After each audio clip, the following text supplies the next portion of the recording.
The rain fell in a steady drizzle over Portland, Oregon, painting the city in shades of gray that mirrored Elizabeth Carter's mood. From the sixth-floor conference room of Horizon Marketing, she could see the Willamette River winding through the city, its surface rippling under the weight of the spring storm.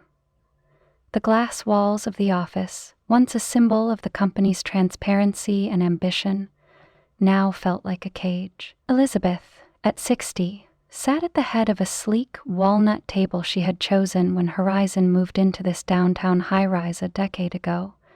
Her fingers tightened around a ceramic mug, its once vibrant logo, Horizon Marketing, Vision Meets Legacy, faded from years of use. The mug was a relic, much like she was starting to feel. Across from her, Ryan Mitchell and Sophia Nguyen sat with practiced ease, their expressions a blend of calculated sympathy and barely concealed impatience. Ryan, 34, with his tailored navy suit and Apple Watch glinting under the fluorescent lights, tapped his pen against a leather-bound notebook. Sophia, 32, her jet-black hair pulled into a flawless low bun, tilted her head slightly, her manicured nails resting on a tablet displaying a mock-up of Horizon's new branding. The room smelled faintly of coffee and the cedar-scented candle someone had lit to set the mood. But no candle could mask the tension hanging in the air. "Elizabeth, we've been discussing the future of Horizon," Ryan began, his voice smooth like a radio host delivering bad news. "The industry's evolving faster than ever. Clients expect a certain energy, a modern, dynamic image."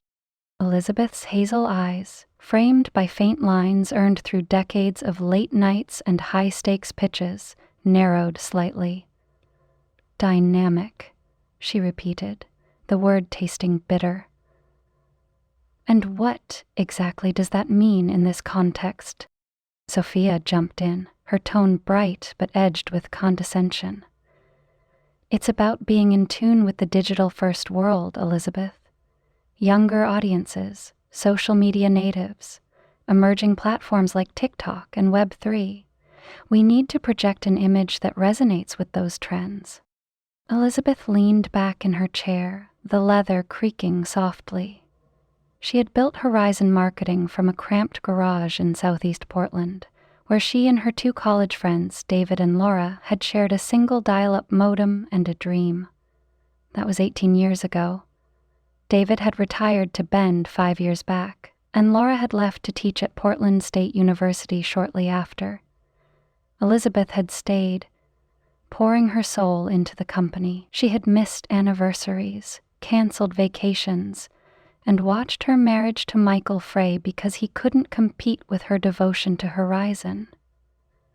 "You're building something incredible," he'd said during their final argument, his voice heavy with resignation. "But you've forgotten how to build us." He'd been right, and the divorce papers had arrived a year later.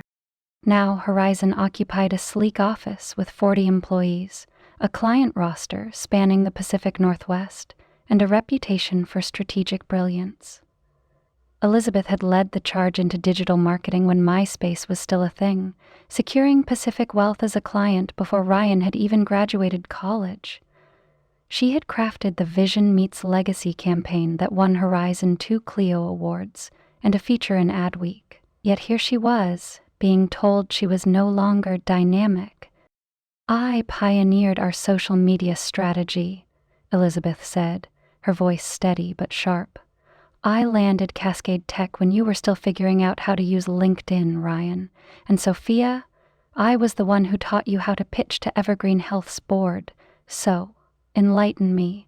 How am I not modern enough?" Ryan shifted uncomfortably, his watch catching the light again. "It's not about your skills, Elizabeth. It's about perception. Clients want to see a fresh face, someone who embodies the future of the industry." "Perception?" Elizabeth echoed, her gaze drifting to the window. Beyond the glass, Portland's skyline blurred in the rain. The iconic pink glow of the U.S. Bancorp Tower, the green canopy of Tom McCall Waterfront Park. She had chosen this city for Horizon because it was a place of reinvention, where tech startups and artisanal coffee shops coexisted with old-growth forests and historic bridges. But reinvention, it seemed, didn't apply to her. Sophia slid a folder across the table, her smile tight. "We've put together a buyout package. It's generous considering the company's current valuation and our plans for growth." Elizabeth opened the folder, her expression unreadable. The figure inside was insulting, barely a quarter of what her equity stake was worth based on Horizon's revenue from clients like Coastal Gear and Evergreen Health.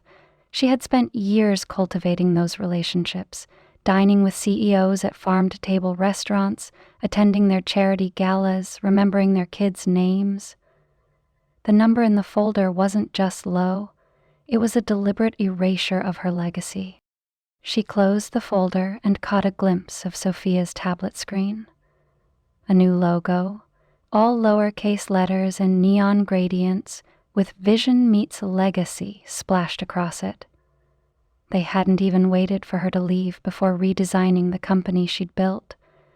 Her stomach twisted, not with anger but with a quiet, searing clarity. "I'll need time to review this," Elizabeth said, standing with a grace that belied the storm inside her.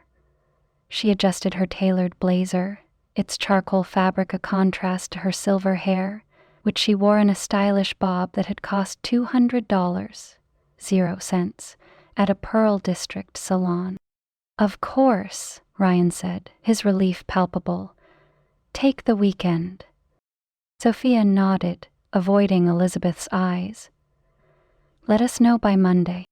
Elizabeth walked out, her heels clicking on the hardwood floor, feeling the weight of their unspoken gratitude that she hadn't made a scene.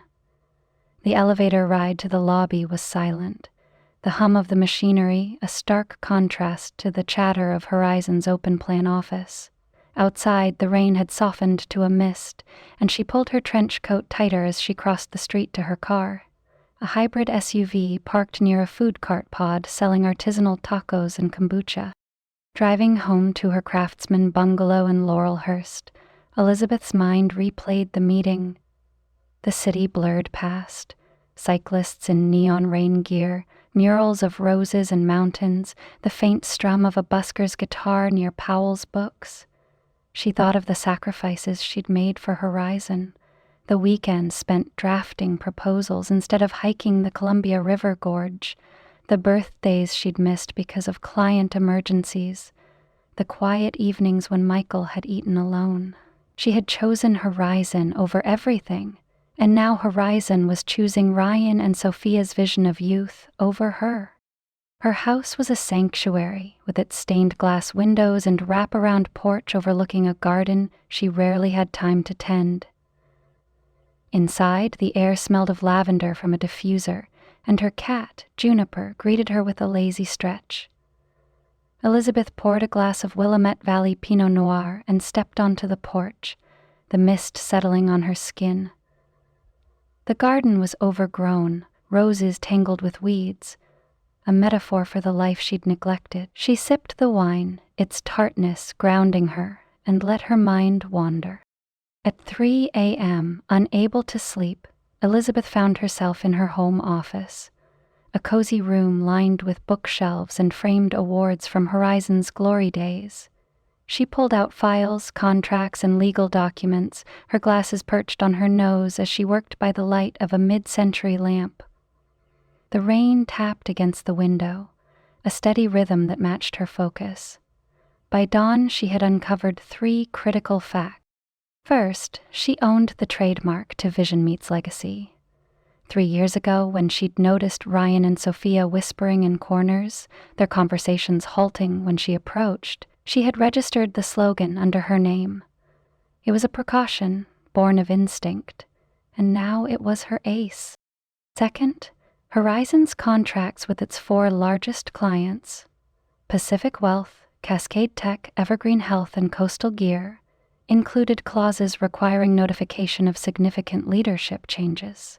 Elizabeth was named as the primary account lead in each, a detail she'd insisted on to protect the relationships she'd built over years of trust and late-night strategy sessions.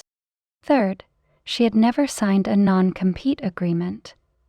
In Horizon's early days, when they were too busy pitching to craft breweries and tech startups, such formalities had been overlooked. Later, no one had thought to ask, assuming Elizabeth would never leave the company she'd poured her heart into. As the sun rose, painting the sky in hues of pink and gold, Elizabeth made coffee in a French press, the aroma filling her kitchen.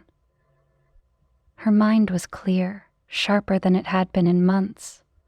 She remembered her grandmother's words, spoken over tea in a small-town diner. Sometimes the strongest move is to walk away with your head high and build something better. Elizabeth had always admired her grandmother's quiet resilience, a woman who'd run a bakery through the Great Depression and never let anyone tell her she couldn't. She could fight Horizon, she could hire lawyers, demand a fair valuation, drag Ryan and Sophia through a public legal battle. The thought was tempting, but it would mean tethering herself to their story, giving them more of her time and energy. They'd already taken enough. Instead, she did something that would later baffle them. She signed the buyout agreement without negotiation. Over the weekend, while Portland buzzed with farmers' markets and indie band performances, Elizabeth cleaned out her office. She worked alone, the office silent except for the hum of the HVAC system. She packed her awards, her client files, and a photo of the original Horizon team. Her, David, and Laura, grinning in that garage, their dreams bigger than their budget. On Monday morning, she handed Ryan and Sophia the signed paperwork, shook their hands, and said, "I wish you all the best." Her voice was calm, sincere, and it unnerved them. They'd expected tears, arguments, resistance. Instead, they got her quiet strength. As she walked out of Horizon for the last time, the rain had stopped and the city sparkled under a rare April sun. Elizabeth drove home, passing food carts and bike lanes, feeling not defeated but liberated. She had lost Horizon, but she hadn't lost herself. In her garden, she noticed a rosebud pushing through the weeds, a small sign of life amid neglect. She smiled, knowing she'd have time to tend it now. That evening, as she sipped another glass of Pinot and watched the sunset from her porch, her phone buzzed with an email from Elena Torres, CEO of Cascade Tech, one of Horizon's oldest clients. "Elizabeth, I heard about your departure. The new account manager seems capable, but I'd rather discuss our rebrand with someone who knows our history. Are you consulting independently? I'd like to meet." Elizabeth set the phone down, her smile widening. She hadn't reached out to Elena or anyone else. She didn't need to. Portland's business community was tight-knit and word traveled fast. As the stars emerged above her garden, Elizabeth felt a spark of something she hadn't felt in years. Possibility. Horizon had tried to erase her, but she was far from finished. She was just beginning. The Portland morning greeted Elizabeth Carter with a soft glow, the kind of light that filtered through the Douglas firs and made the city feel like a secret shared with the world. She stood on her Laurelhurst porch, a steaming mug of Stumptown coffee in her hands, watching the neighborhood come alive. Cyclists pedaled past, their rain jackets bright against the gray pavement, and a neighbor's dog barked at a squirrel darting up an oak tree. The air smelled of damp earth and blooming azaleas, a reminder that spring was stubborn, even in Oregon's moody weather. Elizabeth, at 60, felt a flicker of something she hadn't in years. Hope, fragile but persistent, like the rosebud she'd noticed in her garden the day before. Inside, her craftsman bungalow was quiet, save for Juniper's soft purring as the cat curled up on a velvet armchair. The email from Elena Torres, CEO of Cascade Tech, still lingered on her phone screen, its words a lifeline after the bruising exit from Horizon Marketing. Elizabeth had spent 18 years building that company, turning a garage dream into a downtown powerhouse with 40 employees and clients like Pacific Wealth and Coastal Gear. She'd given up weekends, friendships, and her marriage to Michael, all for Horizon. And yet, Ryan Mitchell and Sophia Nguyen, her younger partners, had deemed her outdated, offering a buyout that was less a gesture of goodwill than a slap in the face. The number, barely a quarter of her equity's worth, had stung. But not as much as their assumption that her age made her irrelevant. Elizabeth set her coffee down and walked to her home office, the room where she'd spent a sleepless night uncovering her leverage. The trademark to Vision Meets Legacy, registered in her name 3 years ago, was her quiet rebellion against Ryan and Sophia's whispers.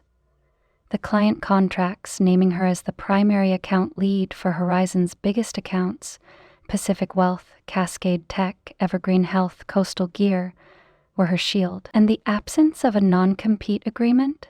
That was her freedom.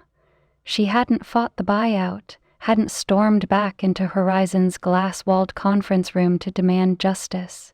Instead, she'd signed their insulting offer, shaken their hands, and walked away with a dignity they hadn't expected.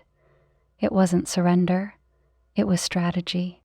Now, as sunlight streamed through the office's stained glass window, casting a kaleidoscope of colors on the hardwood floor, Elizabeth opened her laptop. She wasn't sure what came next, but Elena's email was a start. "Are you consulting independently?" it had asked.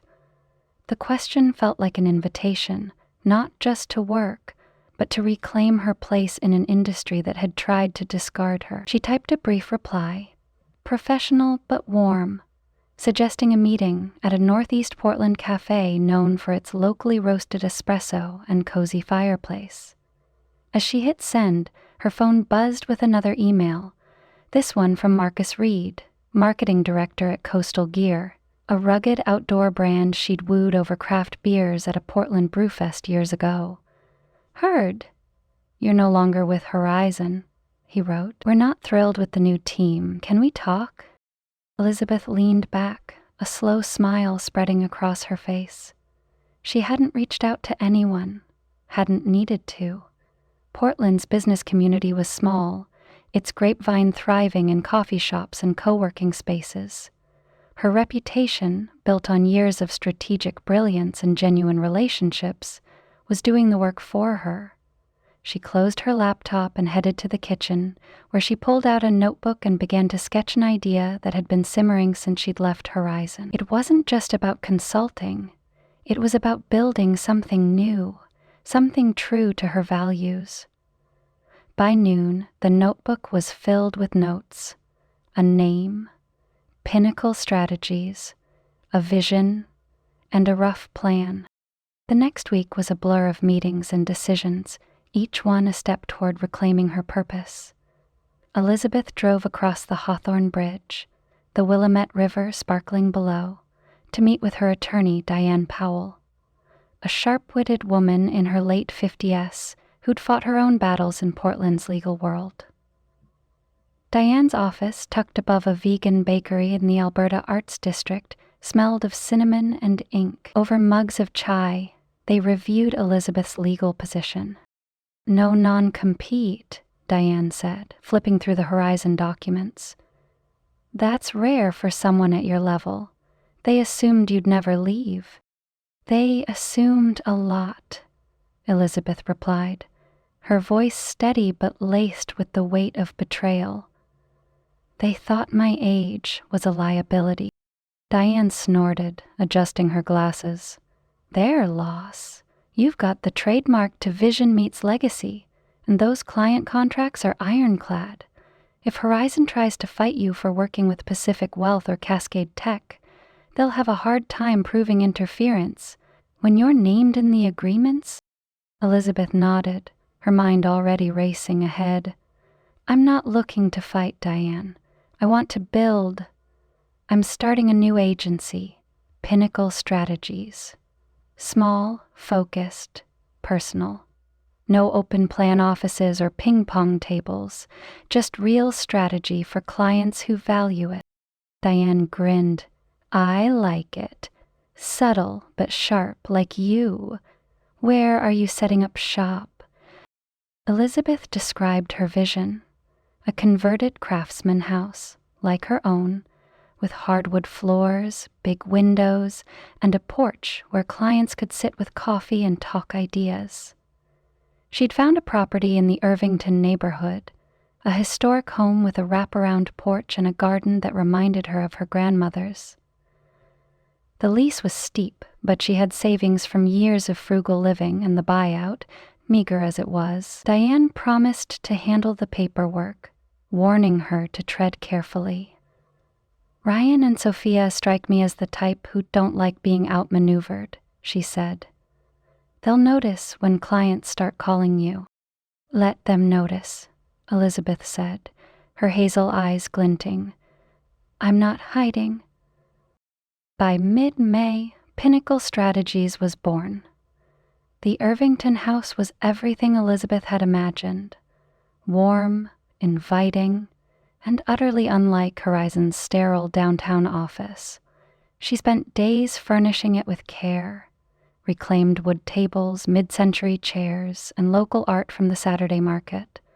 The walls displayed framed campaigns from her Horizon days, each a testament to her ability to blend innovation with timeless strategy. A small sign by the front door read, Pinnacle Strategies, where vision meets legacy, a quiet nod to the slogan she owned and the values she embodied.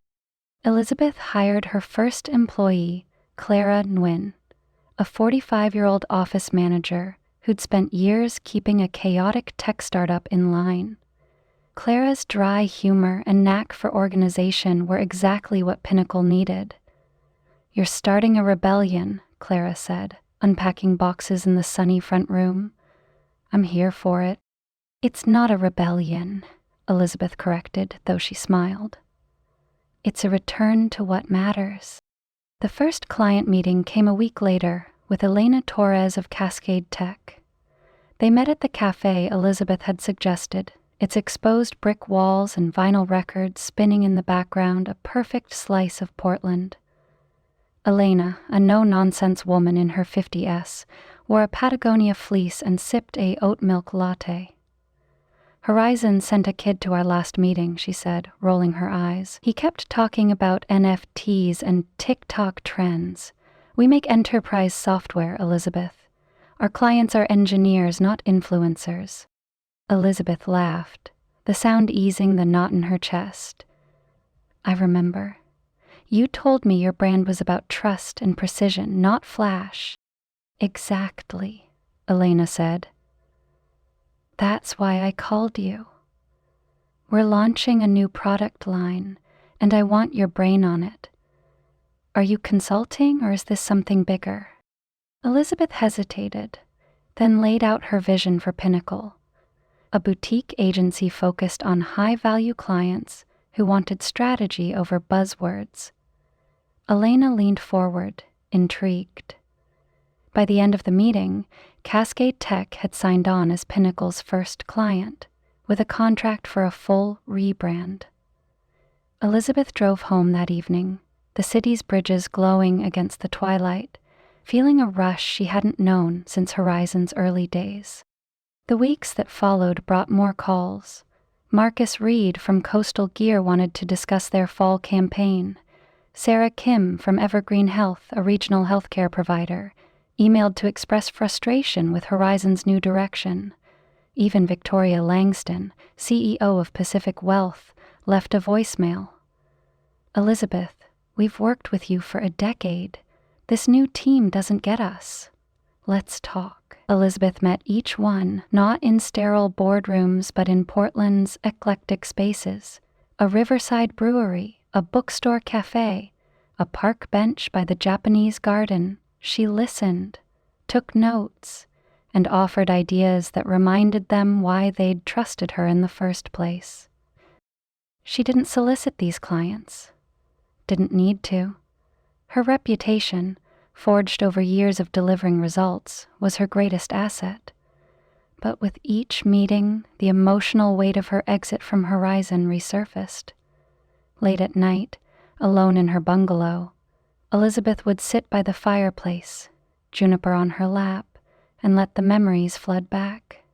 The exhilaration of landing Pacific Wealth after a grueling pitch, the pride of watching her team grow from 3 to 40, the sting of Ryan's words, a fresh face, and Sophia's averted gaze as they handed her the buyout folder. She didn't cry. She hadn't in years, but the ache was there, a bruise that hadn't fully healed. One evening, as she reviewed Pinnacle's first financial projections, her sister, Rachel, called from Seattle. "You let them rob you blind," Rachel said, her voice sharp through the phone. "That buyout was a joke, Liz. You built Horizon." Elizabeth watered a fern on her porch, the phone cradled against her shoulder. "I know what I built, Rach. And I know what it's worth." "Then why sign? Why not fight?" Rachel's frustration was palpable, a mix of sisterly protectiveness and disbelief. "Because fighting would have kept me in their story," Elizabeth said, her voice calm but firm. "I'm writing my own now." Rachel sighed, unconvinced. "You're too damn stubborn. Just don't let them walk all over you again." Elizabeth smiled, watching the fern's leaves glisten with water. "They won't." Pinnacle grew steadily, its small team expanding with 2 new hires, Leo Martinez, a 30-year-old designer with a knack for minimalist branding, and Aisha Patel, a 50-year-old content strategist who'd been overlooked at a larger agency.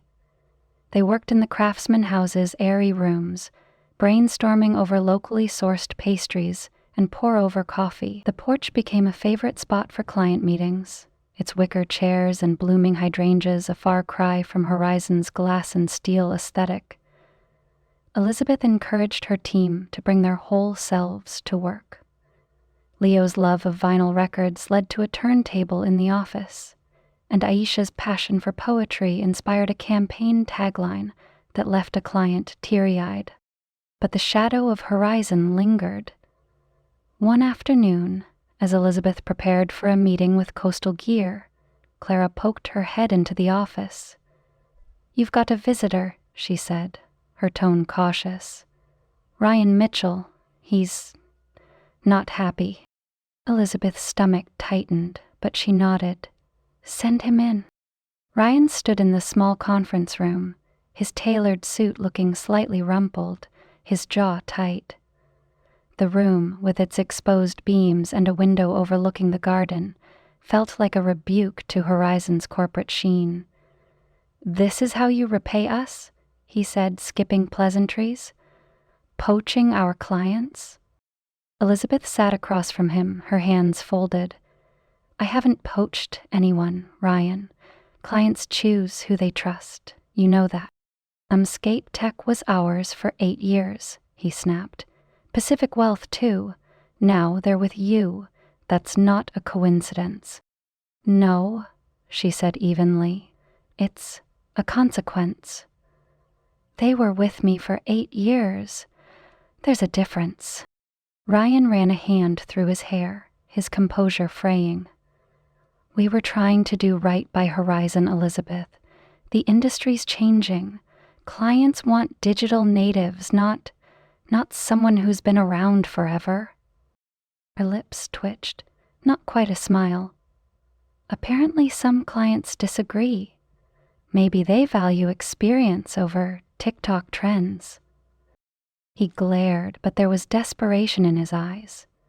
"We want you to stop using Horizon in your credentials.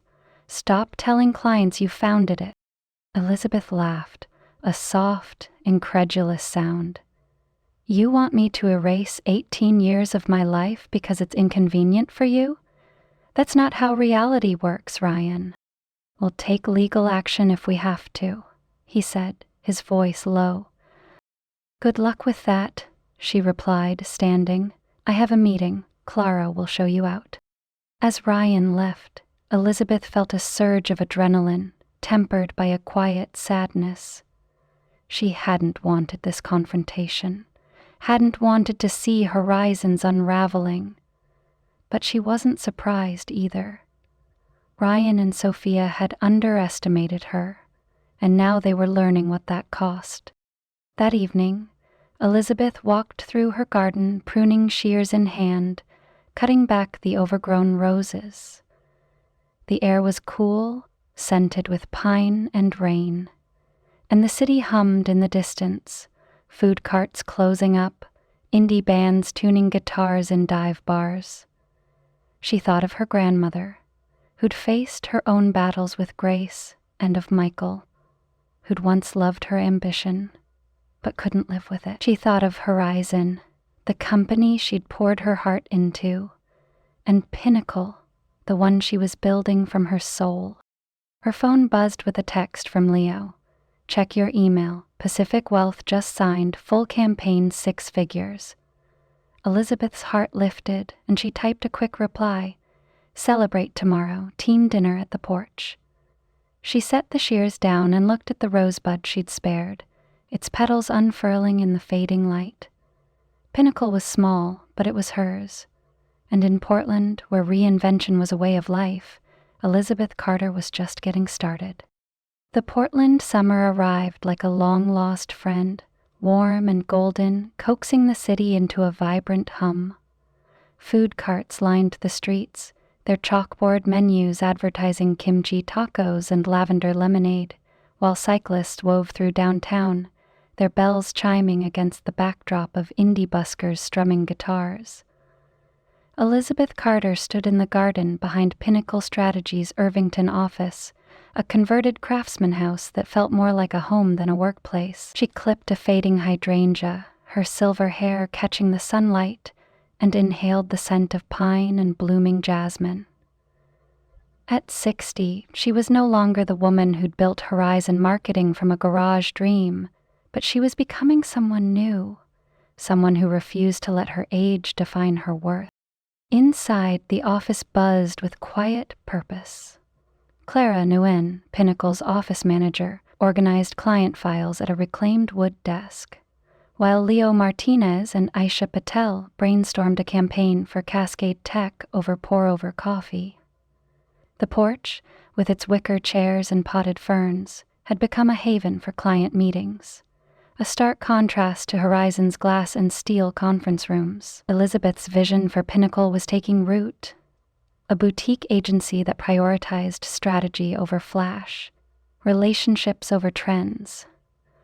But the shadow of Horizon loomed, its unraveling a reminder of the cost of ambition and betrayal. Elizabeth's phone buzzed on the garden bench, a text from Diane Powell, her attorney. "Sent the cease and desist to Horizon, Vision meets legacy. Expect pushback. Call me." Elizabeth set the pruning shears down, her heart steady but heavy. 3 years ago, she'd registered the trademark for Vision meets legacy when she'd noticed Ryan Mitchell and Sophia Nguyen's whispered meetings, their glances cutting toward her like knives. The slogan, born from her late-night sketches, had become Horizon's brand centerpiece, plastered across their website and proposals. Now it was her leverage, and she was ready to use it. She stepped inside, the hardwood floors creaking under her flats, and opened her laptop. The cease and desist letter, drafted by Diane, was concise but firm. Horizon was to stop using Vision meets legacy immediately, as it violated Elizabeth's trademark. The implications were seismic. Horizon had built its rebranding around the slogan, integrating it into their new logo, business cards, and a flashy website launched just weeks ago. Forcing them to abandon it would be like pulling the foundation from a house already teetering. Elizabeth hit send on an email to Diane, confirming her approval, then leaned back, her hazel eyes drifting to a framed Clio award on the wall, a relic from Horizon's glory days when she'd led the team to victory with a campaign for Pacific Wealth. That client, representing 35% of Horizon's revenue, had been the first to leave after her exit. Victoria Langston, Pacific Wealth CEO, had called her personally, her voice sharp with frustration. The new team sent a kid who kept pitching Instagram reels. Our clients are retirees, Elizabeth. They want trust, not hashtags. Within days, Pacific Wealth had signed with Pinnacle, followed by Coastal Gear and Evergreen Health. Elizabeth hadn't solicited them, they'd come to her, drawn by a decade of trust she'd built over dinners at farm-to-table restaurants and late-night strategy calls. The client exodus was crippling Horizon. Pacific Wealth alone was a devastating loss, but Evergreen Health's departure, after a botched presentation by Sophia, had sparked rumors in Portland's tight-knit business community. Elizabeth heard whispers at a networking event at the Pearl District's Lansu Chinese Garden. Horizon was struggling to land new accounts, their dynamic rebrand failing to resonate with clients who valued substance over style. She felt no joy in their downfall, only a quiet resolve to keep building Pinnacle. But Horizon wasn't going down without a fight. A week later, Ryan Mitchell appeared at Pinnacle's office unannounced, his tailored suit wilted from a morning of frantic meetings. Clara met Elizabeth at the door, her voice low. "He's pacing like a caged animal. Want me to send him away?" Elizabeth shook her head. "No, let's hear him out." The conference room, with its exposed beams and a window overlooking the garden, felt like a sanctuary, but Ryan's presence disrupted its calm. He stood, fists clenched, his Apple Watch glinting as he gestured. "You're destroying us," he said, his voice raw. "Pacific Wealth, Evergreen, Coastal Gear, they're all with you now. You're stealing our clients." Elizabeth sat across from him, her hands folded on the table. "I haven't stolen anyone, Ryan. Clients choose who serves them best. You and Sophia made choices too, about Horizon's direction, about me. Those have consequences." "Consequences?" he snapped. "You're using your history with Horizon to poach our accounts. Pacific Wealth was ours for a decade." "No," she corrected, her voice calm but unyielding. "They were with me for a decade. I built those relationships. You assumed you could replace them with a new logo and a TikTok strategy." Ryan's face flushed, his composure cracking. "And this trademark nonsense? Vision meets legacy is Horizon's brand. You can't just yank it out from under us." "I own it," Elizabeth said simply. "I registered it 3 years ago. You've been using it without permission, and now you'll stop. That's not negotiation, it's the law." He ran a hand through his hair, desperation creeping into his tone. "Do you know what this'll cost us? We've built everything around that slogan. Website, proposals, pitch decks. You're gutting our rebrand." "Then you should have checked the trademark," she said, standing. "I have a meeting with Cascade Tech. Clara will see you out." As Ryan left, his shoulders slumped. Elizabeth felt a pang of something. Pity, perhaps? Or the ghost of the mentor she'd once been to him. She'd taught Ryan how to read a client's body language, how to craft a pitch that spoke to their values. But he'd chosen ambition over loyalty, and now he was learning the price. The cease and desist letter hit Horizon like a wrecking ball. Within days, Diane reported that Horizon's attorneys had acknowledged Elizabeth's trademark ownership, their response laced with grudging compliance. They had no choice but to halt use of Vision Meets Legacy, pulling their new website offline, scrapping thousands of printed business cards, and redesigning proposal templates. The financial cost was steep. Diane estimated 6 figures. But the damage to Horizon's credibility was worse. Clients noticed the sudden pivot, and Portland's business blogs buzzed with speculation about Horizon's strategic misstep. Elizabeth, meanwhile, watched Pinnacle thrive. Her team, now 5 strong, ranged from 22 to 65 years old, each member bringing a unique perspective. Leo's minimalist designs won praise from Coastal Gear, While Aisha's poetic taglines landed a new client, a local winery, Clara kept the office running like a well-oiled machine, and Elizabeth hired 2 more, Mia Chen, a 25-year-old designer from Horizon, and Harold Brooks, a 62-year-old media strategist who'd retired but missed the game. Mia's hiring was a deliberate choice. Elizabeth had mentored her at Horizon, watching her grow from a shy intern to a bold talent. When Mia texted about Horizon's plummeting morale, everyone's updating their resumes, Elizabeth invited her for coffee at a Hawthorne cafe, its walls lined with vintage typewriters. "You'd really hire me?" Mia asked, her eyes wide over a matcha latte. "After everything at Horizon?" "What happened there wasn't your doing," Elizabeth said. "I've always believed in your work. Pinnacle needs fresh eyes like yours, but we also need to honor what lasts. You get that balance." Mia joined Pinnacle the next week, her digital savvy complementing Harold's old-school wisdom. Together, they crafted a campaign for evergreen health that went viral on LinkedIn, earning Pinnacle a feature in Portland Business Journal. The office felt alive, a blend of generations united by a shared belief in strategy over hype. Elizabeth often stood on the porch, listening to her team laugh over brainstorm sessions, and felt a warmth she hadn't known at Horizon's peak. But Horizon's decline was impossible to ignore. By late summer, they'd lost more clients, including a smaller account Elizabeth hadn't worked with directly. Rumors swirled at a networking mixer by the Willamette River. Horizon had laid off a quarter of its staff, and their once bustling office looked half empty. Ryan was out as managing partner, replaced by a consultant from Seattle, Laura Benson, tasked with restructuring. The bank, spooked by Horizon's dwindling revenue, had demanded immediate action, threatening to pull their line of credit. Elizabeth read about it in a business blog over breakfast, her oatmeal growing cold as she scrolled. The article included a photo of Horizon's office, its sleek desks abandoned, a far cry from the vibrant hub she'd built. She felt no satisfaction, only a complex knot of emotions.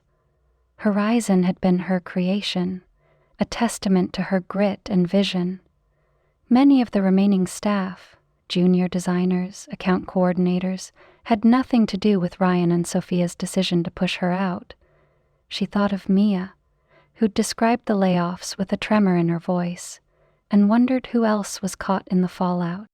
One afternoon, as Elizabeth reviewed a pitch for Coastal Gear, Clara knocked on her office door. "Sophia Nguyen's here," she said, her eyebrow raised. "No appointment, says it's urgent." Elizabeth's pulse quickened, but she nodded. "Bring her in." Sophia stood in the conference room, her usual polish dulled. Her silk blouse was slightly wrinkled, and her eyes darted to the garden outside, where Leo and Mia were sketching ideas on a whiteboard. "Elizabeth," she began, her voice softer than Elizabeth remembered. "Can we talk privately?" Elizabeth gestured to a chair. "We're private enough. What's this about?" Sophia sat, fidgeting with a silver bracelet. "Horizon's in trouble," she admitted. "The client losses, Pacific Wealth, Evergreen, the others, it's hit us hard. The rebrand's a mess without the slogan, and we're not landing new accounts. The bank's breathing down our necks." Elizabeth listened, her face neutral. "That sounds challenging." "It is," Sophia said, her voice cracking. "I came to see if there's a way forward. Maybe a partnership or Pinnacle could take on some of our clients as referrals, something to stabilize us both." Elizabeth leaned back, the weight of the moment settling over her. Sophia's offer wasn't just a business proposition, it was a plea. She remembered Sophia's practiced sympathy in that final Horizon meeting, her averted gaze as Ryan slid the buyout folder across the table. They'd calculated her exit, betting her age would fade her into obscurity. Now, they needed her to save them. I'm not interested in rescuing Horizon, Elizabeth said, her tone calm but firm. You and Ryan made a choice to remove me because you thought my experience was a liability. You're living with the results of that choice. Sophia's composure faltered. We didn't mean for it to go this far. We thought we could pivot, bring in new energy. You thought you could erase me, Elizabeth said, not unkindly. But this industry isn't about energy alone. It's about trust, relationships, understanding what clients need. Pinnacle's doing well because we focus on that. Horizon's struggling because you didn't. Sophia stared at her hands, silent. Elizabeth softened, but only slightly. I wish you luck, Sophia, truly, but Pinnacle's path is separate. After Sophia left, Elizabeth stood by the window, watching her drive away. The encounter left her unsettled, not because she doubted her decision, but because it forced her to confront the wreckage of her past. Horizon wasn't just a company. It was a piece of her heart, now fractured by ambition and miscalculation.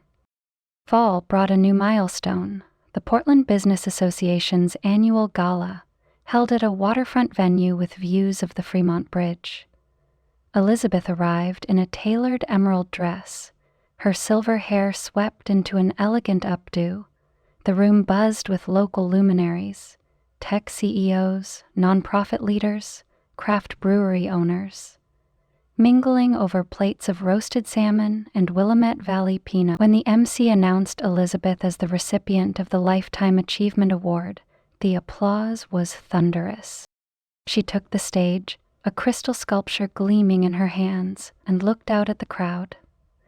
Victoria Langston and Marcus Reed sat at a front table, their smiles warm. Mia and the Pinnacle team beamed from the back, Clara raising a glass in a mock toast. Even Diane was there, her usual aversion to networking overcome for the night. In the corner, Elizabeth spotted Sophia, now Horizon's managing partner after Laura Benson's brief tenure. Their eyes met, and Elizabeth gave a small nod, which Sophia returned, hesitant but respectful. When I was asked to leave Horizon at 60, Elizabeth began, her voice clear, I was told the industry needed a younger image. My wrinkles, my gray hair, they didn't fit the future my partners envisioned. A murmur rippled through the crowd, a mix of empathy and indignation. I could have fought, I could have sued, but I chose to build something new. Pinnacle strategies where experience and innovation coexist. She gestured to her team. In 1 year, we've become one of Portland's fastest-growing agencies, with a client waitlist stretching 6 months. We've won awards, grown to 10 employees, and shown that marketing isn't about age, it's about understanding clients and their customers. Sometimes, the best opportunities come disguised as setbacks. The applause was deafening, a wave of affirmation that carried Elizabeth off the stage.